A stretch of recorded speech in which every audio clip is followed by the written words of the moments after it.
It's always been in my nature to relate rather than divide. And I think that's why I've spent so much of my life traveling. I'm captivated by connections.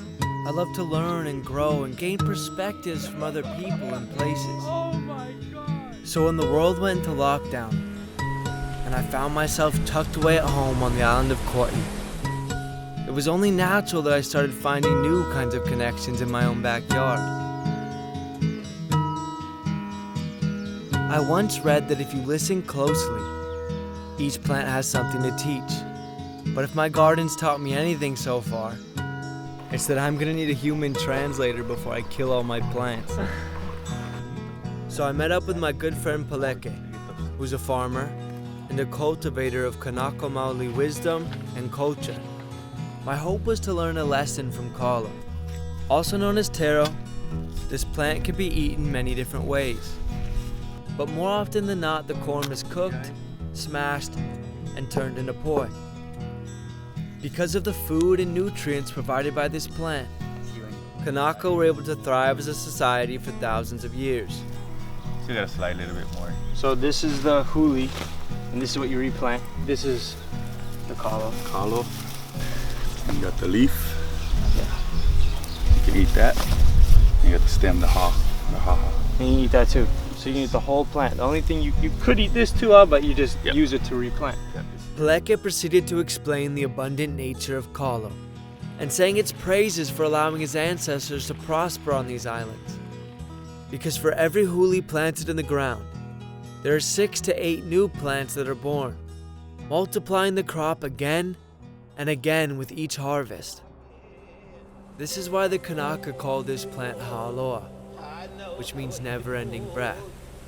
The importance of ha'aloa is so great that it's tied into their very story of creation.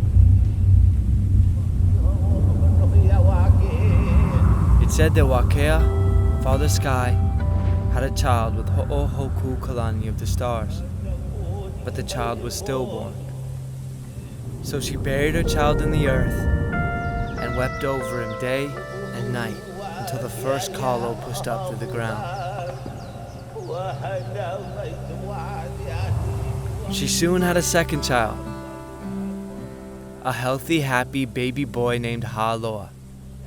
He was the first human to ever walk the earth, and his life was nourished by his older brother, Kalo, making him inseparable from the land.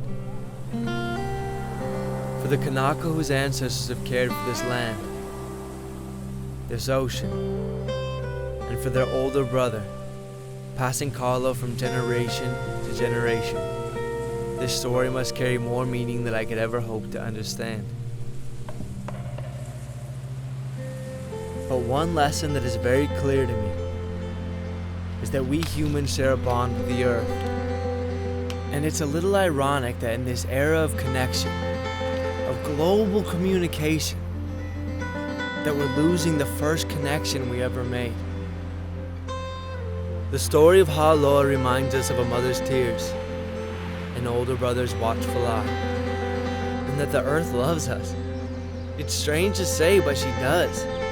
She tells me every day in the form of lilikoi vines and tomato plants. And I can learn to say it right back. In the pulling of weeds, the sowing of seeds, and the planting of kalo.